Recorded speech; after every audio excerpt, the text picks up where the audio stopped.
This is where I thrash. You will hear me! I will be heard!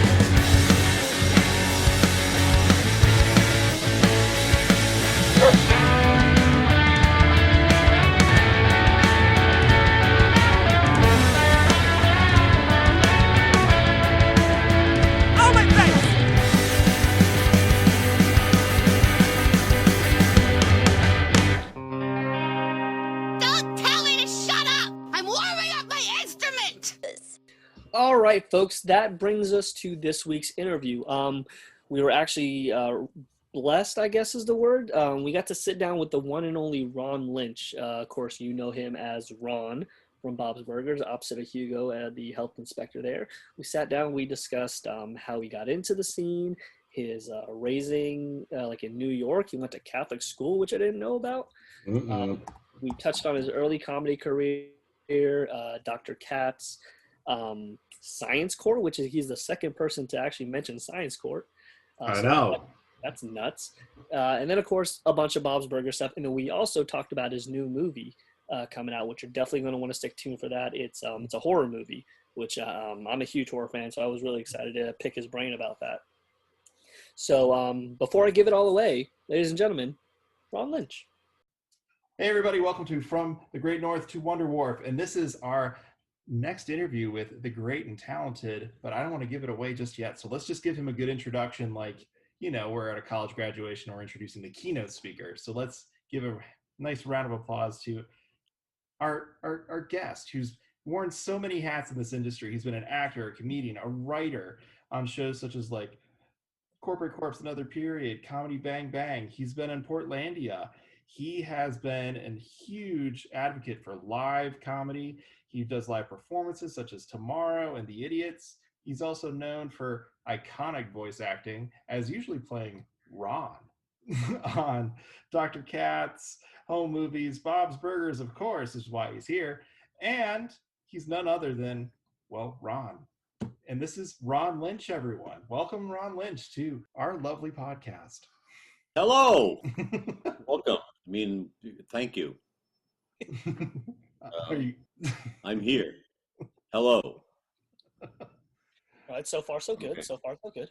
Mm-hmm. Good. He hasn't I think it's left going yet. great. We're good. So I thought we could get started by just kind of going over a little bit about how you got started in this industry. And just, I know you were born in 53, Astoria, Queens, New York. My great-grandfather was also from New York, but from the Bronx, the wrong side of town, he would say. Bronx. No kidding. I actually grew up by the base of the Tri-Bar Bridge, which came through Manhattan and then through the Bronx to get to Queens. Right where the bridge hit, there was a park, and then I lived in an apartment building right behind that. But that has nothing to do with your question. And I'll be saying a lot of things that have nothing to do with questions that you were asking me. Did you ask me how it was like growing up? I actually it was didn't. interesting. No. All right, I'm going to take off. Yeah, that joke's not going to get old. Since we jumped together, what was it like growing up in New York back then? Oh, I'm glad you asked. It was interesting. I mean, I look back at it, and of course, when you visit the same place as an adult, everything seems much smaller. Piling snow up into the corner of this dead-end street that I lived on to take a sled down, and I looked at it as an adult, and I went, "Are you kidding me? I had fun doing that." But yeah, I mean, I was in Catholic school for 3 years, and that's enough to scar somebody, I think, and want them to do comedy. I just remember I was ahead everybody on, like, it gave me reading tests, and I was like ahead on everybody, and yet I was always making trouble in the class, I think. And there was a back closet. There was a back closet with 2 doors, and you would walk in and hang your coat up and come back out. And she would take people back there to punish them, and somebody would go back, and you would hear a whack and then a scream, and you were petrified. You were petrified of that happening. And so she brought me back into the closet one day, and of course I'm a nervous wreck. And she says, "Okay, I'm going to hit the table. When I do that, I want you to scream." And she hit the Oh, table. I screamed and play along with the whole thing. I never got hit. Um, I don't know if that was the case with everybody. It's like eventually word would have gotten around that they weren't actually getting hit. Yeah, right. I don't know the rest of that story. I don't know whether I told everybody not to worry about it, and then they did get hit or what. So that's actually that's the thing I remember about going to school there, except having to walk every day. Um, but yeah, that was fun. And then we moved to Long Island when I was about 8, and it was a different place. It was houses and yards, and we got a dog, and it was fun as a child. I also went to Catholic school for 8 years, and I couldn't imagine having to go any longer than that. I dreaded going after about like 4 or 5 years. Yeah, yeah, and I don't know whether that helped or hurt me believe in God. Uh, I'll never know. So what kind of kid were you growing up? It seems like you might have been a little troublemaker, at least in class. Yeah, I wasn't the class clown, but let's say I'm usually one of 3 or 4 people that was that person in the class. Um, though I had great grades and everything went great educationally. I did well in school. So if I ever got in trouble, really, my parents might yell at me, but they knew I was doing okay.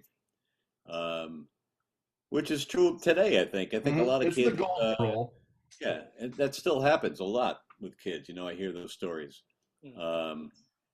But yeah, I remember me and 2 others being put, like, it was the teacher probably learned this through an educational thing, but they put the whole class in a semicircle, and then they put the 3 of us in the focus of that semicircle, so that we became the focus. So that really was weird, and it made you not want that focus. It was interesting. That was 4th grade, so it did have an impact on me, I think. Hmm. But I still want the focus, so they didn't work. They just fed the ego. Yeah. I was gonna ask, is it like now you don't do comedy on like semicircle stages, only straight stages? Yeah, right, exactly. Yeah, yeah, Yeah, no yeah, performing in the round. No. no. So of course we're a animation show centric podcast here. Did you have a favorite cartoon growing up? I tried to think about that, and I remember watching every morning before school. I watched a cartoon called Courageous Cat and Minute Mouse, and the theme of the show was very jazzy. It was not very good animation, but it was invented by Bob Kane, the creator of Batman. Mhm. And I don't know. I obviously didn't know any better in those days, but and I was pretty young watching that cartoon. That's about 9, I guess, or 9 or 10. But I was really into that cartoon, and I loved. Everybody's going to say this, but Warner Brothers cartoons were great, Yeah. especially as a kid, because there's adult things in those cartoons. Oh, Rocky Bullwinkle. As I say that, Rocky and Bullwinkle, I watched pretty religiously, and that was probably my favorite show. Beyond animation, were there any like live action shows that, when you look back, kind of helped shape where you are now as far as your comedy goes?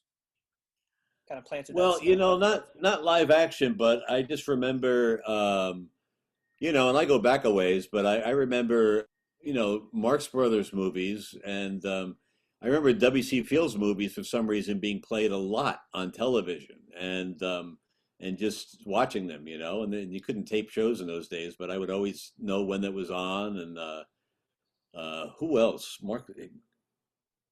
W.C. Fields, oh, Laurel and Hardy, and that goes to Chuck McCann. I have to say I probably created a lot of stuff from watching Chuck McCann doing TV shows. So when did you start exploring the arts, theater, music, etc.? That's a good question, and I'm not going to say that anymore. I'm not going to say that's a good question, because Yeah, it helps the ego. It's good. if it makes you feel good, that's a great question. I really don't know. I think I've always enjoyed learning things, But at the same time, I did a show in a garage with my friend when I was on Long Island. He had a garage, and we would get about 6 friends together and do a stupid show that made no sense. And of course, I would love to see what we did because I don't have no memory of that. But it was stuff like that. I would still wind up, in high school, hanging out with all my friends. Had a performing thing in them a little bit, and we would all get together and make recordings that were completely silly. Um, and a friend of mine who lives in San Diego now, I just got in touch with him recently. He sent me a CD of one of the things. I haven't heard it in years. Oh my And of gosh. course, when you listen to something that you thought was funny in high school, there are some moments where you're going, God, that's pretty funny. And then 85% of it, oh my God, we thought that was funny. You're like But it's cringing on worth the it. inside. Yeah, it's worth it for those moments where you're going, wow, that is pretty great. So yeah, your friends encourage you, and you wind up doing all that stuff. But I went to college. Am I skipping your questions? Oh no, you're good. When I went to college, I had already taken college courses in math in high school, and when I went though, I had a scholarship to New York State universities because I took some tests. I don't know. But anyway, I had a scholarship to any state school in New York, so I picked Potsdam, which had a music school, one of the top 3 music schools in the country. Mhm. And I went up with a friend of mine who plays piano. I play percussion or drums, and we both went up to audition, and I got in, and he didn't get in because I guess they have a million piano players. I got in and went to music school for I think a week in college, and went, no, no, I don't want to learn that much, and switched over to liberal arts and geology. I started taking geology classes. I love science. Mhm. Um, During that semester, the head of the math department approached me. The head of the math department, um, tried many times to get me to come to his office to talk to me. And finally, I went over to him, and he said, starting next semester, I can get you a master's in math in under 4 years. And I went, well, wow, that sounds great. Um, it didn't sound like fun to me. I enjoyed math, but it didn't sound like fun. But I went, you know what? That if I can do that, I'll do it. So for a semester, and at this point, I had kind of long hair. It was kind of down to my shoulders, and walked into math class. Everybody short hair, all um, computer-looking people, and in those days they looked like they were made of a computer. But in any case, they I took that class. I got all A's. I did great, and I could not apply it in my brain. I could not make sense of it. In the future, of course, if I had that degree, I would have had a great job. I would have probably worked in the space industry. That's where I probably would have liked to have used that. But after a semester of that, dropped it out. Dropped. Um, Still taking geology at that point. So I went, all right, I'm going to continue with geology. Um, Auditioned for plays, got in plays, loved it. Um, got the got the bug for acting. Kept up with geology. So yeah, but I left after 2 years in Potsdam. Went to Binghamton, New York, to study geology. All my in Potsdam, I was taking 24 credits a semester. Jeez. I know exactly. They all transferred to Binghamton. I think when I graduated from my BA, I had an extra semester of credits. But Binghamton was much harder. It was harder to collect those credits or whatever. But it was a great school, and I started doing theater there, and just got totally hooked on the theater department there, and slowly, gradually, didn't want to do geology anymore. But I only needed 2 more classes taken in geology to get that BA. So those two were the hardest, of course, the hardest geology classes too, because they're Oh at yeah. the end of your and one is like mineralogy, where you take a slice of rock, and at those days you would look at it with an electron microscope, and by the way light refracted through it, you could tell age and what it was, et cetera, et cetera. So it was it was pretty hard. Uh, I finished those, and then continued on with theater. Um, Stayed at Binghamton. The chairman of the theater department said, "You know, if you stay for 2 more years and get your master's, I will get you a job in the theater department." So I wound up TAing. I wound up teaching. What I wound up teaching uh, tech theater. I wound up teaching like tech theater, which Okay. is really strange because I really concentrated on directing there. But I wound up so good at tech stuff too that they let me teach that. Crazy, crazy. But yeah, I loved the theater department, and I left there with a BA in theater and geology, which no overlapping courses, of course, No. except for the joke, which is rock theater, um, which is a horrible joke. It's not even a joke. I'm just presenting those two words together. Um, uh, yeah, and then I stayed and had a master's in theater, which is totally useless because it wasn't an MFA. You need an MFA in theater really to teach. Hmm. Though I could teach community college, which I think I could have tried to do. I think they want me to teach here at community college. We'll see. My career's not that bad. You did pretty uh, well. My yeah. wife actually has an MFA and she's a adjunct professor at the moment at FSU. So Oh, that's good. Yeah, that's what it is. Adjunct. yes. Adjunct professor. Was there a key moment in your life in college or once you left college where you decided, you know what, maybe I can actually do this. Maybe this is something that I can pursue as a career. I think so. I think I wound up doing radio with a guy I knew from high school in Binghamton, and we did radio for a while. And there was a lot of radio in Binghamton, and our show, though I think the show that did really well was our midnight show. We did a midnight show there, and we were able to go out. We had in those days you could wear a backpack with a microphone, and you would be on a remote. You could go remote, and it was a pretty heavy backpack. Hmm. But we had these guys that kept calling from one dorm talking about basketball, and they knew they were ruining the show for us. So I just walked over there with the backpack and the microphone and got talked to them in person.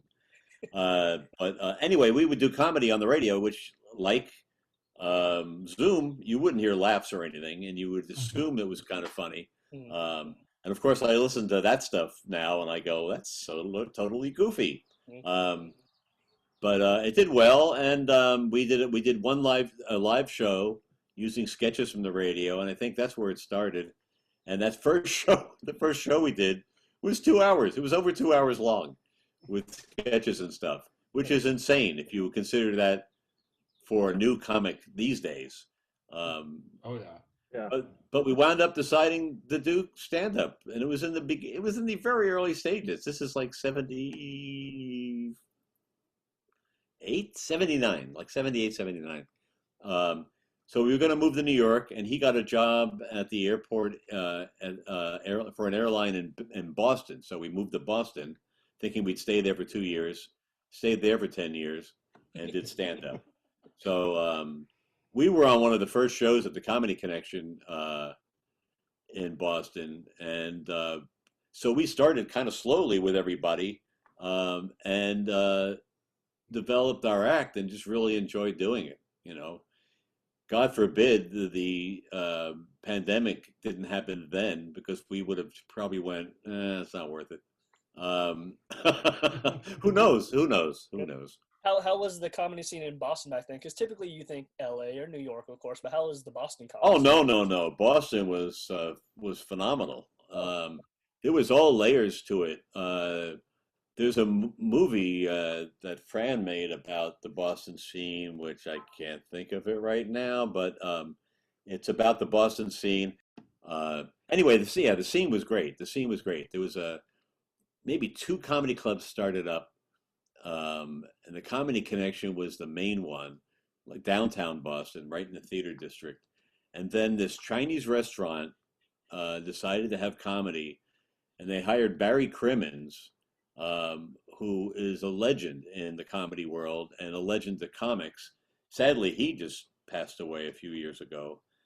He was great, and he ran this Chinese restaurant called the Ding Ho. Um, and when they made it a Chinese restaurant, it was a whole front bar, which kept the cowboy saloon decor of like chandeliers and all kinds of stuff. Um, and then the back room was kind of the restaurant. So the front was a Chinese bar, but it was Western it was themes. cowboy Western theme, yeah. And there was a stage there, and then that place became so big, you would do a show on the front stage, and you would see somebody waving in the door into the back room, waving, "You better hurry up! You're in the back room now." But Barry ran a great show, and he paid everybody out of the door, which totally changed the scene in Boston because the Comedy Connection were paying people not well. You would get like $10 for doing 15 minutes, which is the same that the improv kind of does now. But because Barry raised the price, everybody had to raise their price. So it was great. And money, it's not money. It's definitely not a money thing, but it's much better to feel like you're making money doing something. And there's all kinds of road gigs out of Boston, which I guarantee are the worst road gigs out of any city. Because you can imagine any kind of bar near Boston or into New Hampshire or whatever, you're tossing a coin, and it could be pretty bad. I've only had a beer thrown at me once, so yeah. But Boston had a great comedy scene. You got to be kidding. Steve Wright, Paula Poundstone. That's funny that I can't think of everybody. But Lenny Clark was there. He main guy. They're gonna kill me. Well, Don Gavin was one of my favorite comics, but he's still there doing comedy. What the hell? No, you know what? He retired. He finally went to Florida. He was the elder guy. He was 2 years older than me, and he would call me his son. All right, it'll hit me. It'll hit me as I'm talking about this. But yeah, Boston was a great comedy city. A lot of times I would try to you would get a gig in Denver, and they would find out you were from Boston. They would go, "Oh, are you going to hit the audience over with a bat?" Like they think the Boston scene, which was one club, had a bunch of comics that were really rough and ready, and then there were a lot of creative people like Steve Wright doing other clubs and stuff in Boston. So big range, big range, great city. Nice. Yeah. I don't know who's up next as far as questions go. I think it's going to be Adam. So you started working in comedy and film in the early 90s, and you also started working in TV shorts, pulp comics, Louis C.K., and shortcuts. What was it like to get those opportunities? Did the gigs happen based on auditions, or did people help you get the part? Yeah, that's similar to somebody who wants to get into voiceover asking me a question because I was lucky enough to just build on what I had behind me. I don't think I auditioned for anything except for commercials, and I only got one out of the past 10 years. So, yeah, that's a good question in a way. I knew Louis from Boston, and I gave him his first stand-up gig, which is really funny. And he thanked me on the Emmys, which totally freaked me out. Louis at one point had to make 4 movies for Howie Mandel's HBO show. I made 4 movies, and one of them was this short "Hello There," where I'm wearing a tape recorder, which is from my first solo act when I was working with my comedy partner. Where I decided to do a solo thing. But it's me wearing a tape recorder, and I think it's on YouTube. And that thing was great. That did great stuff for me, and it was really fun. That short got me other stuff, I think. So I think things build on other things for me. But I would say probably 90% of my stuff I got from something I already did. Uh, very, very lucky career. Have been very lucky. And that's something you didn't really expect, or did you think it would happen that way, or did you expect it to be where you would have to go in audition? Um, Not for those things, I guess, because I knew the people that were asking me to do it. It wasn't like uh, you know, and even a couple of movie things I did because somebody recommended me. I'm trying to think if I actually, yeah, I've auditioned my voice for things and got them because I was recommended. But as far as Bob's Burgers go, am I jumping the gun? I'm jumping the gun. Um, as far as that goes, I mean that uh, was Lauren asking me to do a pilot, and I did the pilot. Um, I did the pilot for Bob's Burgers, and it was with Andy Richter. Andy Richter was my partner in the thing. Oh, he was The he main was guy. Hugo. Yeah, Wow. yeah, and Stephen Wright was in it too, and he had a great voice in it, and Fox did not like either one of them for some reason, Oh. which is insane, which is insane. Publicity that could have done for it, and whatever. Uh, but they all knew Hugo ahead of time, so he was going to be good. Um, and then I had an agent, and of course my agent picked it up. That is a good no. That is um, not. I got a Burger King commercial, Oh. which was about meat mathematics, ironically. Oh. And Interesting. I played one of four like smart people and going to the board and stuff. And it was directed by Jason Wallner, who wanted me in the commercial. So um, it was that is the reason I got in, not because of the audition or whatever, but yeah. And that commercial did well, and it bought me this computer, so it was good. Um, it was you know what? No, it bought an older iMac computer that died. So forget that story. Um, but yeah, he wanted me in the commercial, and it was a really fun thing, and it had a lot of exposure, and I got in touch with a lot of friends I didn't know were around anymore. And anyway, yeah, it was a fun commercial for Burger King, and I was in another commercial for AT&T, directed by Phil Morrison. Phil Morrison, who directed Junebug. Oh Um, wow. he wanted me in the thing, but he had to run. Like when I did the when I did the callback for that commercial, as I was leaving the room, he said, "Oh, by the way, I wanted you in this commercial, so we had to go through all this." And then I walk out the door, and I went, "What?" Um, it was a crazy, crazy commercial that I'm sad they didn't use because it was AT&T. How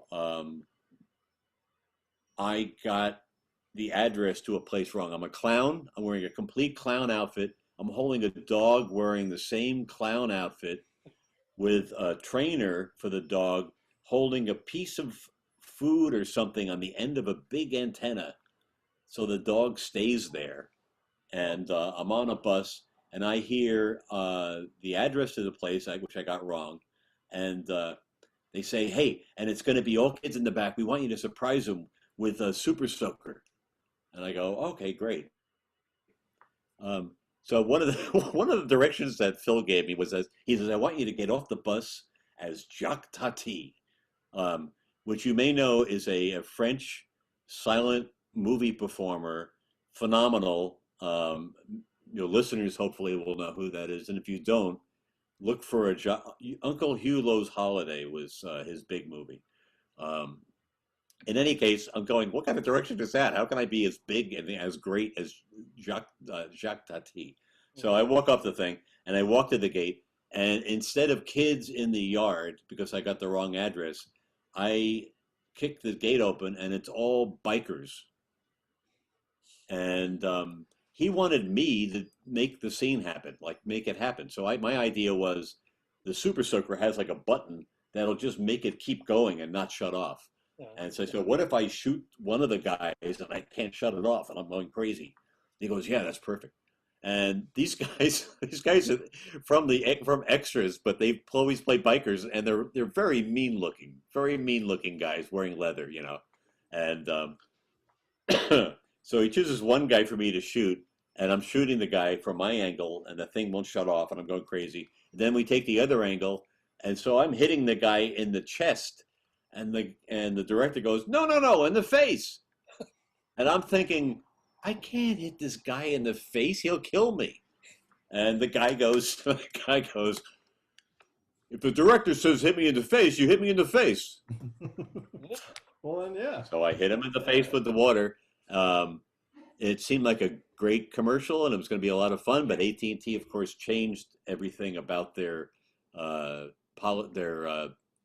turnout of the phone, and it wasn't used. That's So, right. and I never saw it. I could never get a copy of it.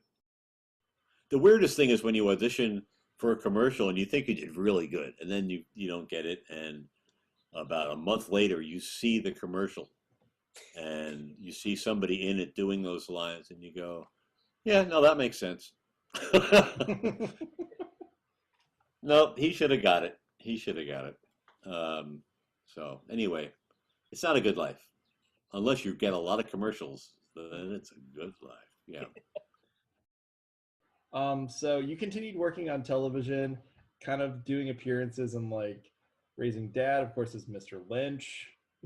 You always seem to play Ron or Mr. Lynch, which is always interesting. But I never asked for that. I never asked for that, but everybody wound up doing that. It's so weird. I think so I weird. didn't know if it was like an inside joke that everyone's just like, yeah, just call him Ron or Mr. Lynch. We're just gonna run with this. Yeah, they just well, Raising Dad was created by Jonathan Katz, I think. So I think that may have come off the whole Dr. Katz home movies thing, you know, where they called me by my name. But then Bob's Burgers did it too, but that's Lauren. So yeah, I'm trying to think if there was anything that wasn't associated with the original Dr. Katz things. I don't know. I can't. But yeah, it's weird. It's weird. I wouldn't have done it as a writer. I wouldn't have called somebody by their name. You would want them to be somebody else. So. And then All right, you did also, I cut you off? no, you do. No, that's all good. And then you also worked with Andy Richter, of course, you've on Andy Richter's Universe, and you're Gerald for that one, not Ron this time. No, I was I think I was a DJ. I did both of Andy's shows, I think, but yeah, I was a crazy morning DJ for some reason on that show. And that was directed by Andy Ackerman, that was the exciting thing for me because he's a famous sitcom director and directed a lot of Seinfeld and a lot of great sitcoms. So when he was directing, I went, "Oh, this is going to be great," but he didn't really direct me much. I did too well. What's wrong with me? Okay. Yeah, that was a crazy show, and that was a crazy thing. And then you've kind of hinted at it, and I mean, this is the part that a lot of our fans are, of course, going to tune in for, is that you've worked with Lauren numerous times. You've worked with them with like Dr. Katz, home movies, and of course, like Bob's Burgers. But how was it to like work with Lauren again and again? And did these like callbacks happen all the time, or how did that, I guess, start? Well, that's definitely part of the, I didn't audition for much, but he was the engineer for Dr. Katz, so I got to meet him and talk to him and hang out and stuff, but it wasn't the same Lauren of Bob's Burgers where he's producing and he's also directing the show. He was an engineer first, but he was a great engineer in that I recall him saying, you know, he would be the one that goes, no, let's do that again. You know, he would hear that it's not right. But as things moved on, yeah, Lauren and I hit it off. I did probably 3 or 4 pilots for him that didn't go anywhere. And one was my favorite one was that I did with John Benjamin. It was just the two of us. And the only thing I remember is dinosaurs. I don't know why, but I think it had something to do with scientists and dinosaurs. But we ad-libbed the whole thing in a hotel room, and I have the tape for that somewhere. But it was pretty funny, and I don't Oh, know why that didn't get picked up.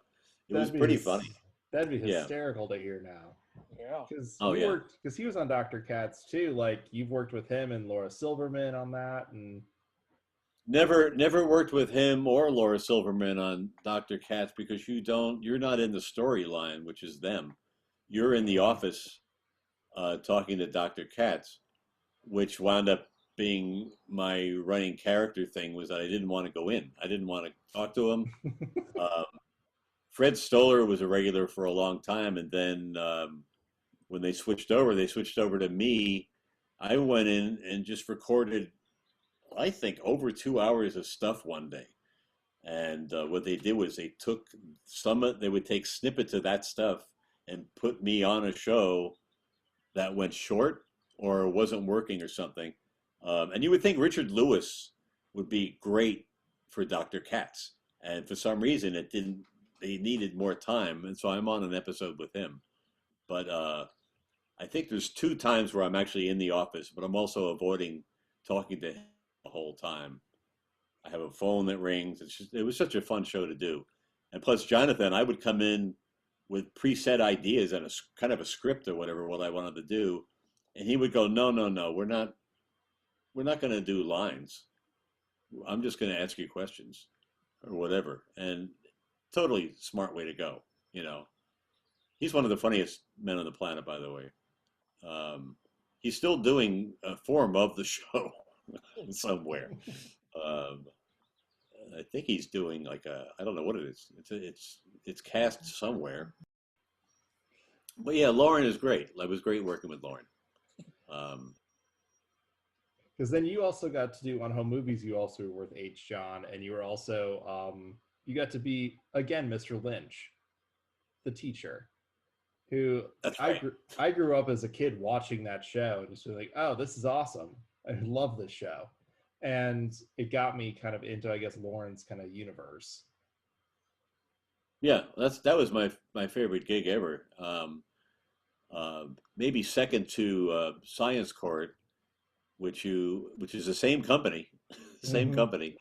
And on Science Court, I just played a guy who lived in town who was like a action hero, but he was a complete idiot. And I just yelled every line. The guy talked like this, you know. It was just yelling every line. When I was in a sound booth, I would be like 5 feet away from the microphone.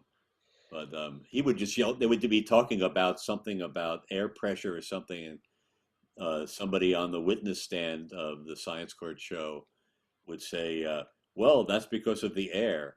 And I would just stand up and go, I love air. He was a stupid character.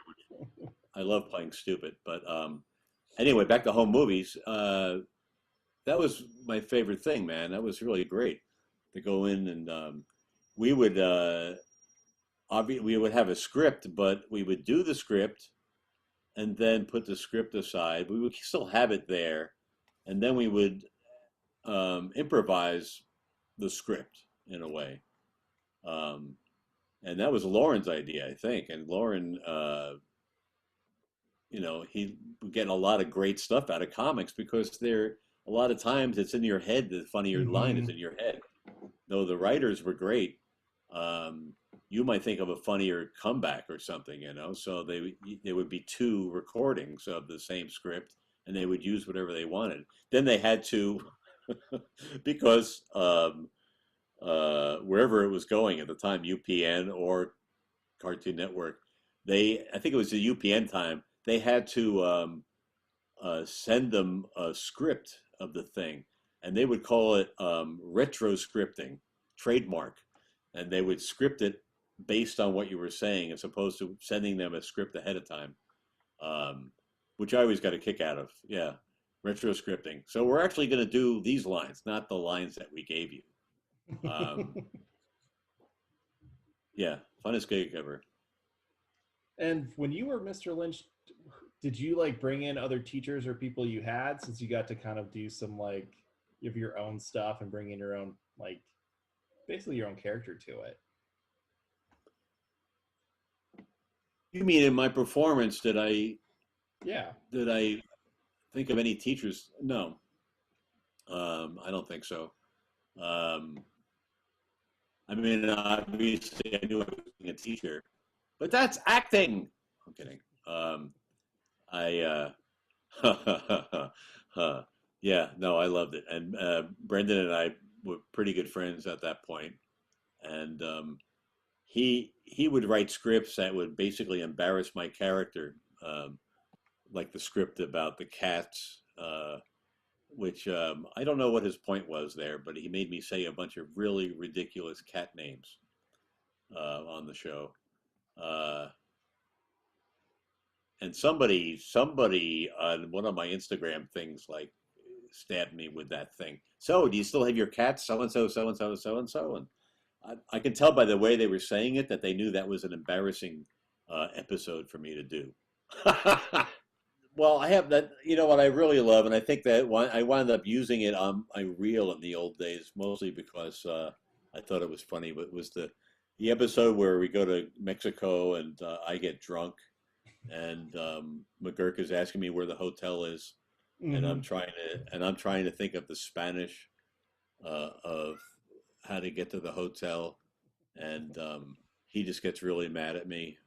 He's really pissed off, and I'm playing a drunk character, which is not like that character at all, and I think that's why that sticks in my mind. That sticks in my mind as a fun episode. I love the episodes where Brendan's after class or something, and he's talking to me or trying to convince me of something, and all I'm doing is, huh, hmm, oh boy, and there's a lot of acting there as well when I'm making those noises, but those are very fun scenes for me. When I look back, it's something that I think, is actually funny. Sometimes I'll look back at my stuff and I go, no. No. But yeah, that was a fun show, man. So, of course, you've worked with Lauren on 3 projects, like you said, Dr. Katz, Home Movies, and now Bob's Burgers. How do those projects differ from each other?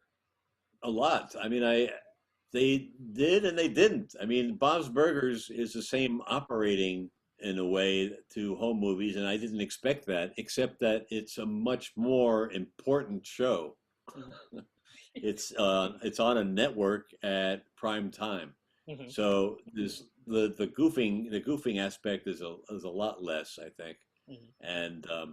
And yet I was surprised when I went into some of the first group recordings with people that people would start improvising or ad-libbing lines and stuff, and Lauren would just let it go. He would let it go until it kind of faded out to keep people fresh. Maybe somebody else will think of something. And also, you have people in New York on your headphones, mm-hmm. Eugene and those guys.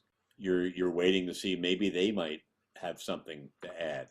So in that way, it's the same, but it's much more pressure for Bob's Burgers.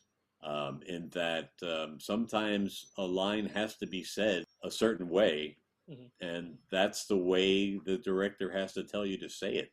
Mm-hmm. I can't think of anything in particular right now, but you'll get direction until you realize, oh, okay, I see where we're going with this. Whereas Home Movies, I think, was a little looser and goofier, and Science Court was for younger kids, so that was also kind of important that you say the right thing and obviously watch your language. So yeah, I think all the projects were different, and that Bob's Burgers is the biggest pressure, if I can say that. Now, we know Lauren likes to use a lot of the same voice actors from project to project. Again, like H. John Benjamin, Sarah Silverman, yourself. When you get together and you see, oh, H. John Benjamin's on the show as well, is it kind of like going to summer camp, seeing your old friends again, or how's it like working with the same cast from time to time there? You mean when you see them working with you on the thing? Yeah, if I see them working on something else, I go, why am I not doing this? No. Well, again, one of the funniest people ever, John Benjamin. I don't know him as H because the H is there for SAG purposes, I think. But simply John Benjamin to me, and maybe maybe he wants H now. I don't know. I'm never going to call him that. Just call him H. Yeah. No, I like him a lot, and I think he can do no wrong. Though, you know, a lot of times as performers, you kind of don't know how you feel about some performers because you're not working on it. But I've always worked with him, except for the Arby's commercials. And boy, was I cracking up when he was doing those Arby's. I went, his voice is perfect for this. They know it sounds like the guy from Bob's Burgers, and they know what they're doing, and they must be paying him a lot of money. And I know he has a child, so I don't care about how much money he's making. If he was single, forget it. He's been able to make an entire career in numerous characters off of just one voice. Yeah, kind of. Yeah, I guess so. Well, me too, in a way. Mm-hmm. Me too, in a way. I mean, I've done other voices on Bob's Burgers, but not too often. Mm-hmm. And I don't know how often I'm going to be on Bob's, except that I just got an email that I'm doing the next one. But I thought I was going to be on like every 7 or something like that on Bob's Burgers. But you realize that you don't have to have a food inspector stopping by every week. Right. Yeah. So I think I have to just make a new reel, send it to Lauren, and go, Lauren, look, I can do all this.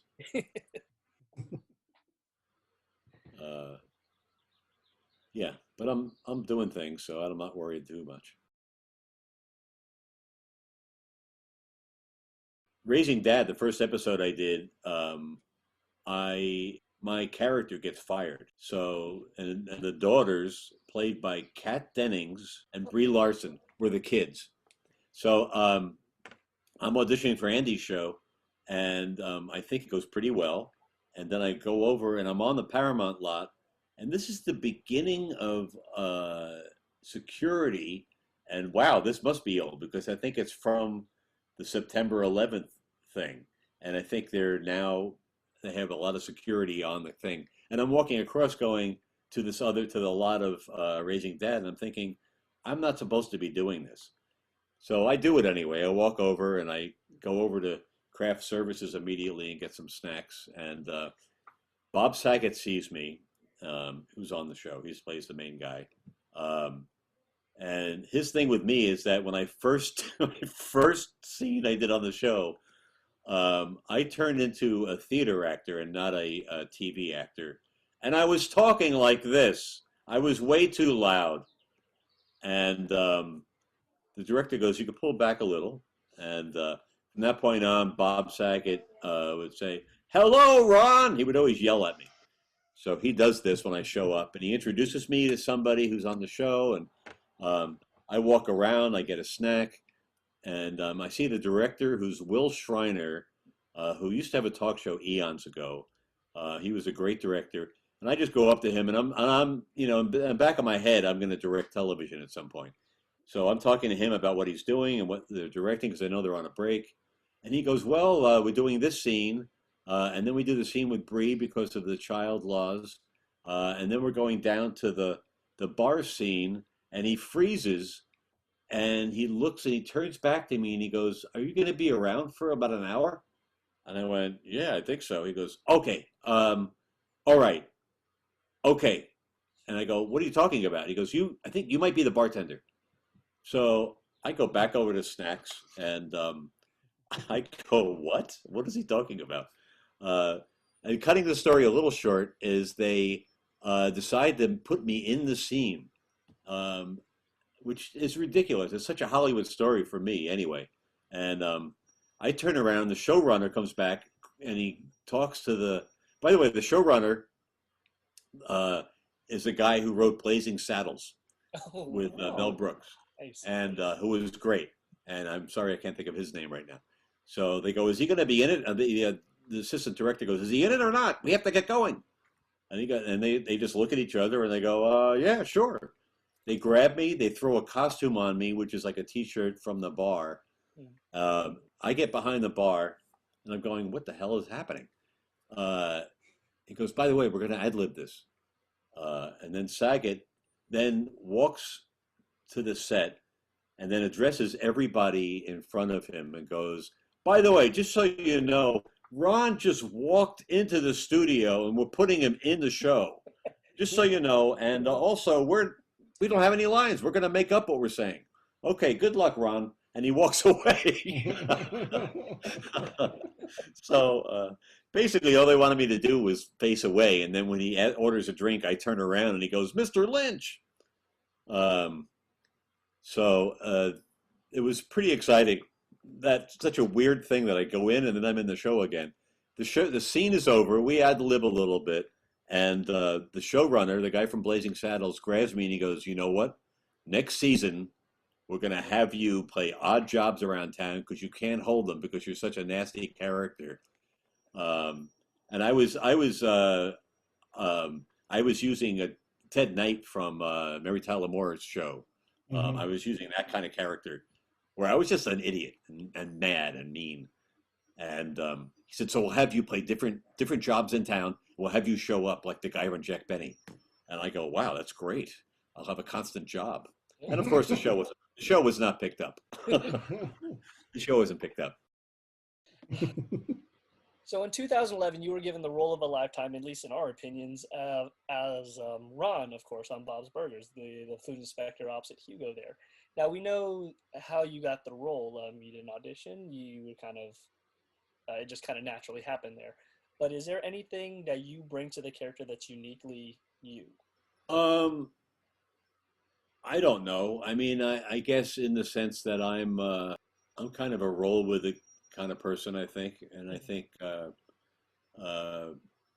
Ron never means to step on anybody's, Ron the character, never means to step on anybody's toes or whatever, and always like tries to keep everybody happy.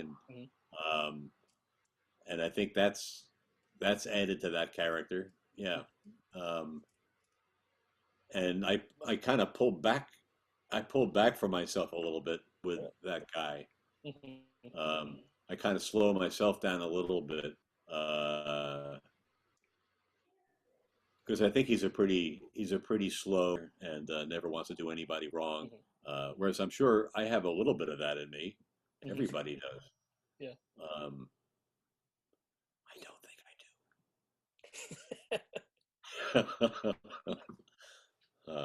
do. Yeah, and that's an interesting question because I think a lot of, especially with Lauren, I'm cast because they just want me. They just want me doing the voice. I'm trying to think if I add anything to that voice when I'm Ron. I think I just slow down a little. You know, I think I just slow down a little and go, yeah, because I have to play against Sam's Hugo, who's very, very, very tight and very important and very, he's out to get Bob. Yeah. So it's my job to play the foil to him, you know, in any comedy team. Now, can we expect, and feel free to say nothing, say everything, anything you like, but can we expect to see Ron in the Bob's Burgers movie that's eventually coming out? I'm supposed to be. I mean, they talked about it last November. Yeah. And asked me about availability. So, and for all I know, the thing they just asked me about the availability was for the movie. Okay. I don't know.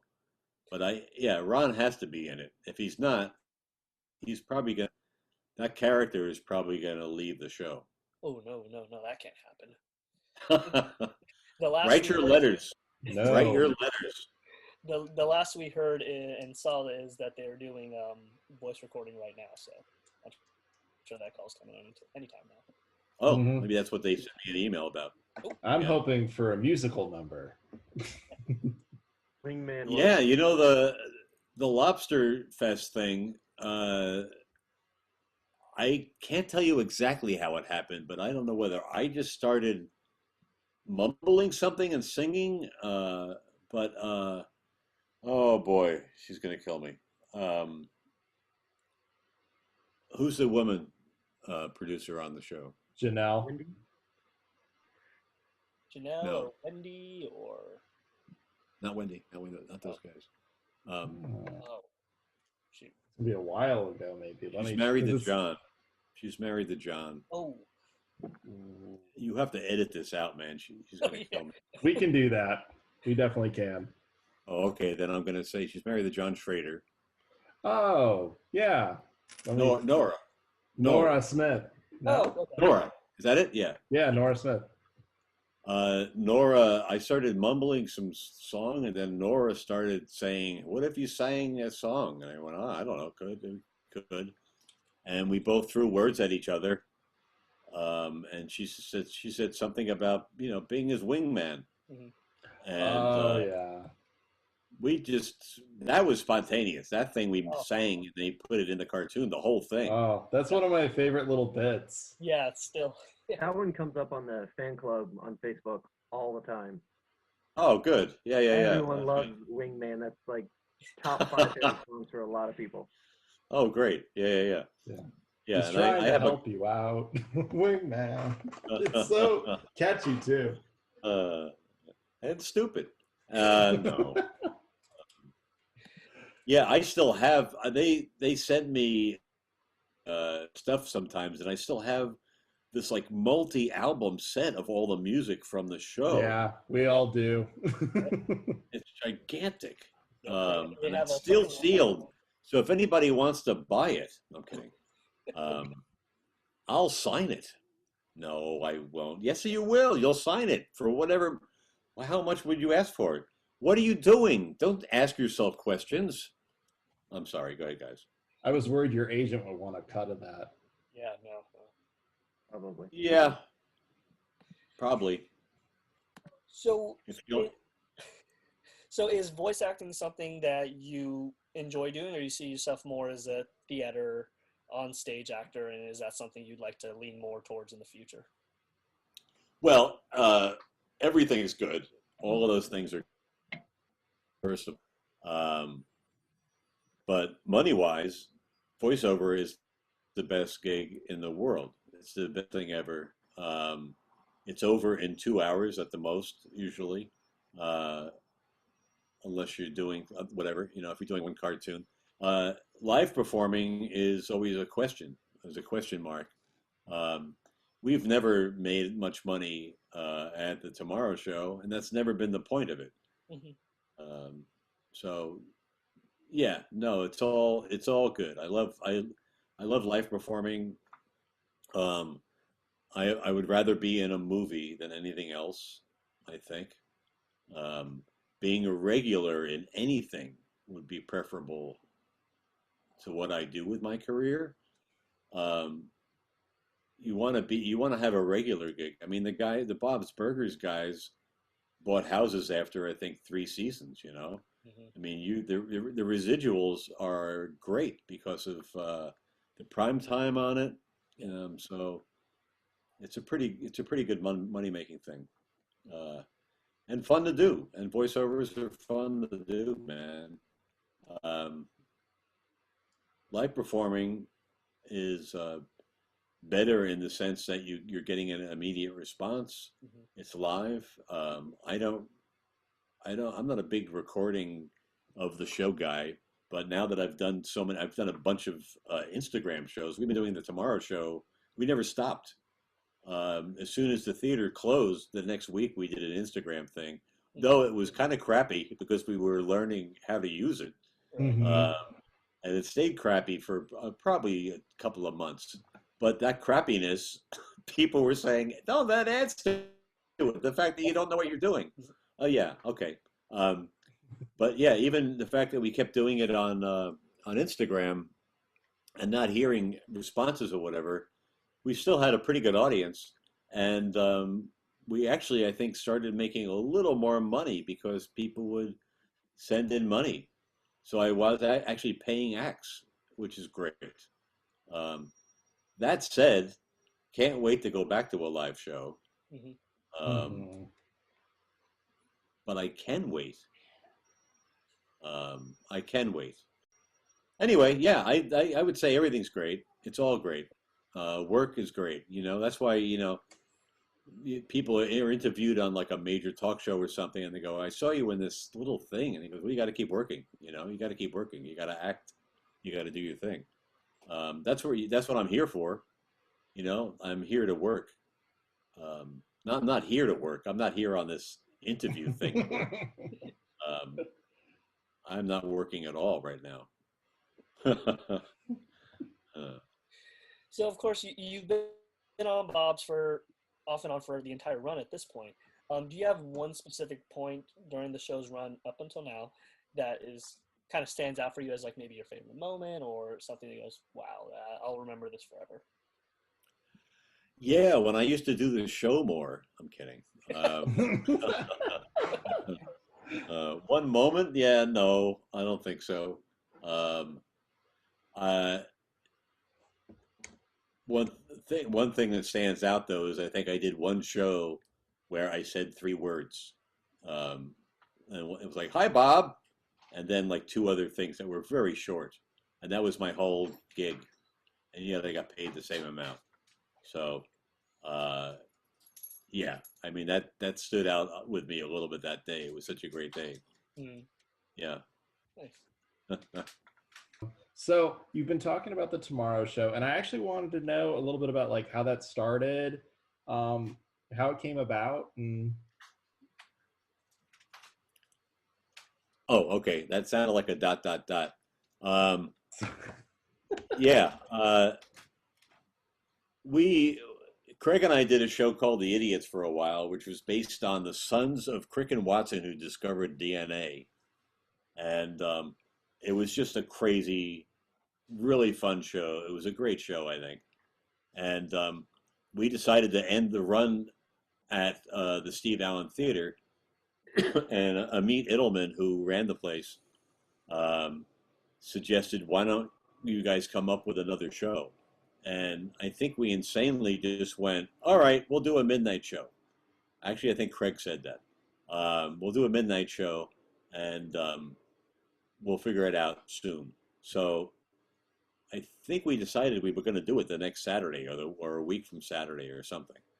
And it just started as a show where it was non-stand-up.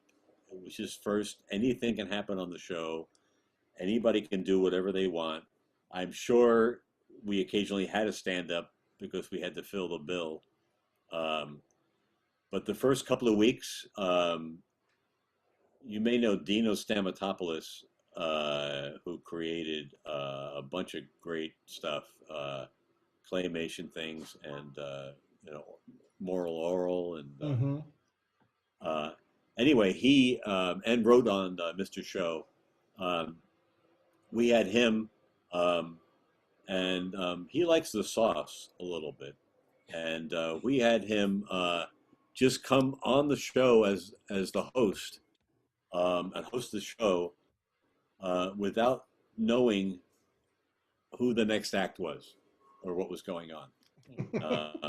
That was like the only way he would do it, I think, maybe.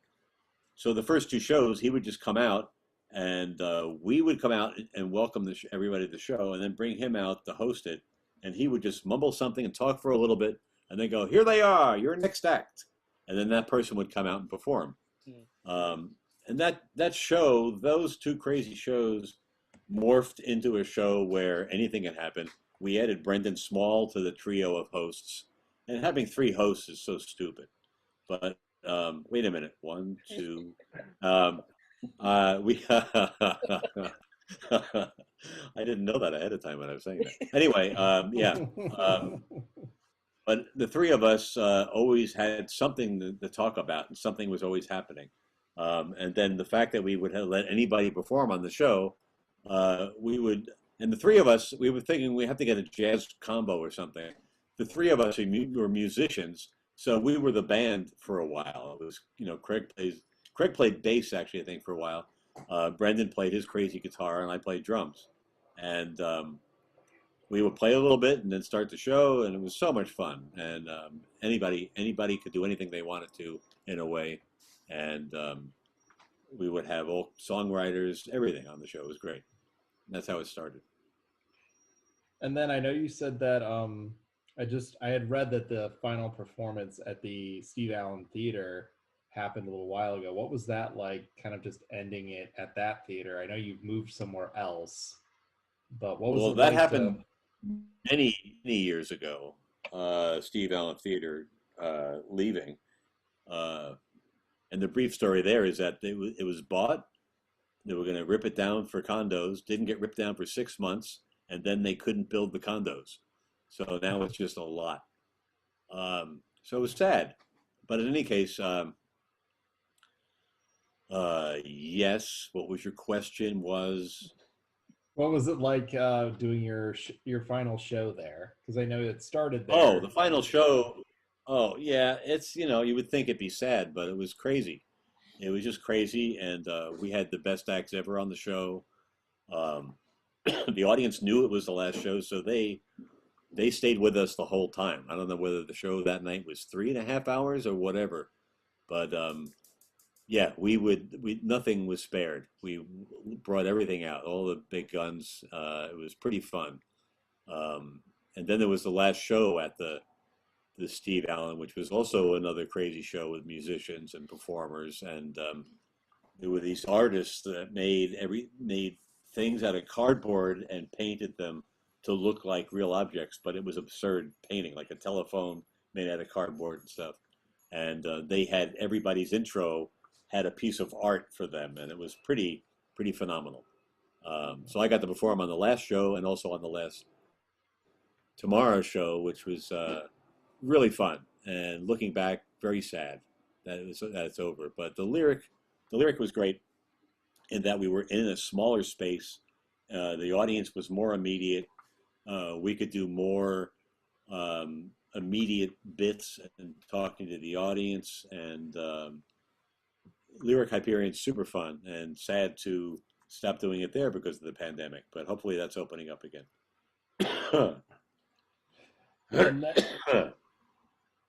And I know when we talked, you said that your new movie, Too Late, is kind of based off of the whole Tomorrow show. Like the idea or concept is kind of derived from that.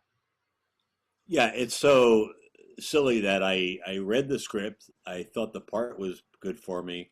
And then not until I sat with it for a few days did I realize, wait a minute, this is a late show, a host, and he brings people onto the show.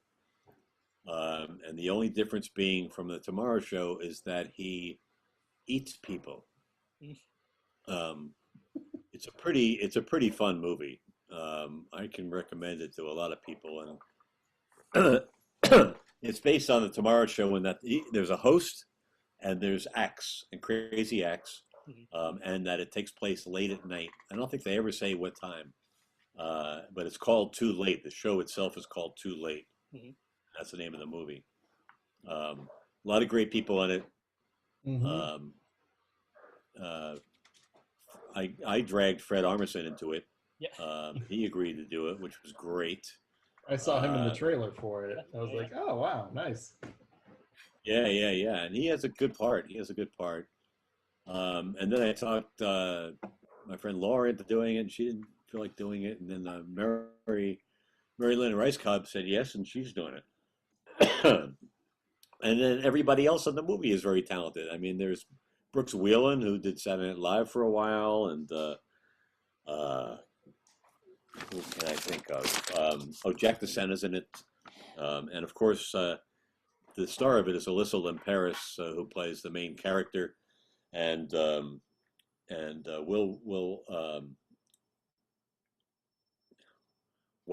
is going to kill me. Anyway, Will is great. Will Weldon. Will Weldon's, yeah, of course, Will Weldon. I get this block in my head of Will Wheaton, and I can't get that out. And embarrassingly, have called him that once.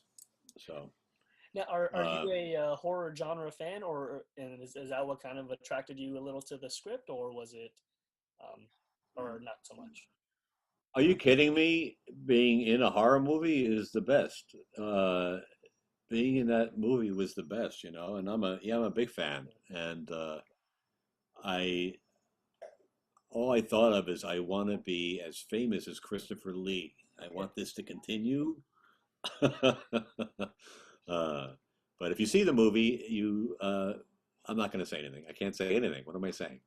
Um, though I didn't sign a non-disclosure thing, and they don't actually mind people talking about what happens in the movie too much. It's all there's no CGI. It's all real effects, um, and pretty crazy. There's pretty crazy. The makeup. There was a special makeup person. She built amazing dislocating jaws type heads, and yeah, I eat a whole person at one point. Now, I can actually say that. is And the it, music's great, and it's pretty scary, and also there's some very funny parts. now, do you play? And now, of course, you play the main character who turns into this monster. Is there a full transformation, and are you also in the full makeup at that point, or is there somebody playing that part when it becomes the full monster? No, I play. Yeah, I play every. I wear the devices all for every shot, and there's my favorite is just a really gigantic fat suit Yeah. and makeup on my head and everything. And yeah, I can text you a picture after this, so you guys know what I'm talking about. But I was amazed at getting all that makeup on and then seeing myself in the mirror. It's just so weird when you see yourself as somebody else Hmm. wearing makeup. I mean, a lot of times the makeup is so crazy that you're playing a monster that doesn't look anything like you. But this is me, much fatter after just swallowing somebody. So it's pretty amazing. And of How long course, Pretty was we the amazing. see that process scene in the for that? trailer. So, Huh? I'm sorry, Mike, I cut you off. I was just wondering how long was the process for to get into the makeup? Well, you know, people ask me that because they hear so many stories about makeup taking 5 hours, but they were so good at it that the filming continued with other stuff while I was getting the makeup on, and I think we would just do it once, and then we shot all the scenes that had the makeup on it on me. You know, I would say it took probably 2 hours because they had it in pieces. They had the makeup all ready to go. Um, they were geniuses. I'm sure that had to say that the makeup people were geniuses in this. Um, I think there's one piece they didn't use as much as I expected them to use, which was a closer view of the head and the jaw opening up. But I think you see it. I think you see it. But it's more stuff on me, the effects. And you know, I can't brag about how good the people who worked on this movie are. You know, D.W. Thomas, the director, and Tom Becker, the writer.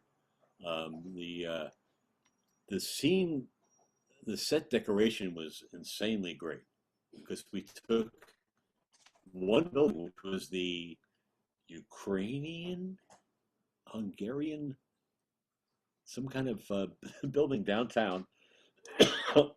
um, I think it's Hungarian, but it's a whole building, and there's a big like theater in the building. But off the theater are a bunch of other rooms that were all set dressed for different scenes, like my bedroom, the backstage, and all great because you could walk, do a scene, and then walk into another room, do the next scene. All self-contained. It was not outside shooting, and there was a lot. There were many scenes outside, but some of them were right outside the building. Some were in a neighborhood, and those were all done in one day. The efficiency was insane. What caused that? Oh, I know what it was. The keyboard got something stuck on it.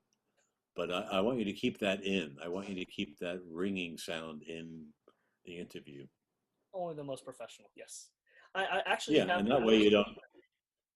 I actually have the That poster. oh I can't see it, but yeah, I see you in the fat suit, and then you have the hands, and it's oh yeah. There's a lot of pictures online. yeah I yeah don't know how much I can show you, but I'm sure anybody that the people that are behind the thing. We have great publicists, and we have a great distributor now, Gravitas. And for everybody listening, the trailer is on YouTube, and the movie is Too Late. Type in "Too Late" the movie, and it should be the first thing there. Yes, and we'll post all that on our Instagram and our Twitter accounts as well. And Great! It is getting a limited theatrical release. Am I correct? Very limited. It's going to be in 10 theaters, June 25th. I don't know what the theaters are yet. I'm sure if you go to my Instagram, which you'll probably put on your site, but it's at Ron Lynch 1. I'll be putting up information about it because I'm really excited. I'm excited about it. I'm excited. Now, will it be streaming same day release, or is that a little down the road? That's a good question. I know they're doing pre-sale screening pretty soon. If not, it's already happening. And they need people. And obviously, it's not going to go to small towns and everything. So if you have a computer, pre-buy the thing, because if we get enough pre-sales, it goes to the top or something. Something good happens. If we get 200 pre-sales, it's a very good thing. And I am looking. It's worth it. It'll be worth it. It'll be worth it. I am looking on the iTunes page here for the actual movie, and you can pre-order it now, and it is expected release of June 25th as well. So it looks like day of release. Oh, thanks. That's great. The director didn't tell me that yet. You can get it on. That's Apple cool. For $12.99 right now. Pre-order right now. $12.99. That's cheap. That's a steal.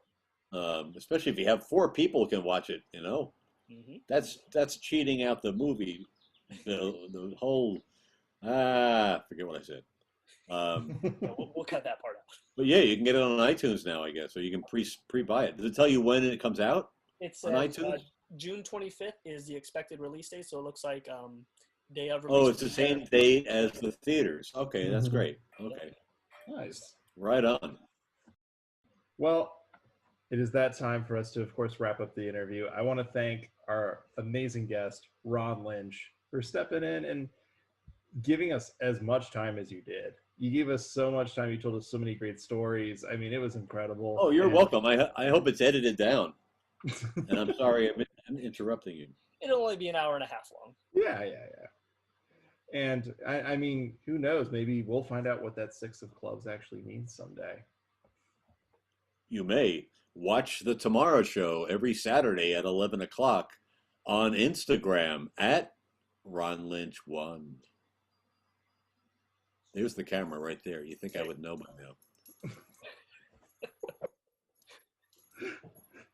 But no, thanks for stopping Join by. me. We really appreciate it. And Thank you, guys. A pleasure. we hope to see you on the Bob's Burgers movie. Right on. See you guys. Bye, Ron. Have Thank you. fun. Thank you. By the way,